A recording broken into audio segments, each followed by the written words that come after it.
Баршаңызға қайырлы күн. Бүгін сіздермен небәрі 3-ақ минутта қамыры дайын болатын керемет пиццаны рецептімен бөлсем, каналды жоғалтып алмау үшін тіркелуді ұмытпаңыз. Ең алдымен 4 ас қасық қаймағымызды салып аламыз. Үстінен 4 ас қасық майонезімізді саламыз. Ең соңынан бір жұмыртқамызды салып, үстінен електен өткізілген ұн және қопсытқышымызды бірге салып жібереміз. Он мен қопсытқышты бөлек араластырып аламыз. Барлығын електен өткізіп дайындап қоямыз. Осы қоспамызды, құрғақ қоспамызды сұйық қоспамызбен жақсылап араластырып аламыз. Менде разрыхительді қосқан жерім видеода түспей қалды. Міндетті түрде қосуды ұмытпаңыздар. Барлығын жақсылап араластырамыз.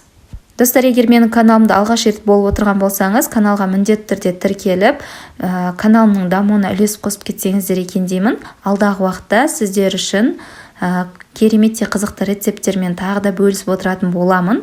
Лайк басып, комментарий қалдырып, мені қуантып отыратын боласыздар. Және де менің каналымнан басқа да қызықты рецепттерді көре аласыздар. Қамырымыз дайын. Енді пергамент қағазы төселінген противенімізге қамырымызды салып, қалаған пішінде жайып алатын боламыз. Мен осындай домалақ пиццаның пішінін жасадым.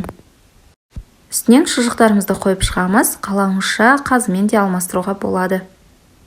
Үстінен кез келген дүкеннің сырын үккіштен өткізіп сеуіп шығатын боламыз.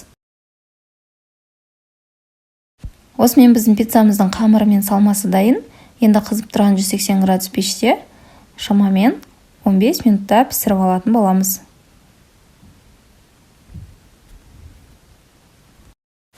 Мінекей біздің 15 минутта пиццамыз дайын болып шықты. Өте дәмді, өте керемет болып шығады. Ең бастысы жасалуына өте аз уақыт кетеді. Қамырды ашытып, күтіп жатудың қажеті жоқ. Бір дестен жасап, пісіріп ала бересіздер.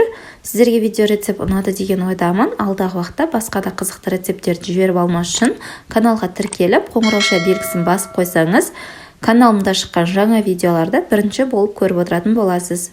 Видеоның соңына дейін көргендеріңіз үшін рахмет. Сіздермен болған арайлым.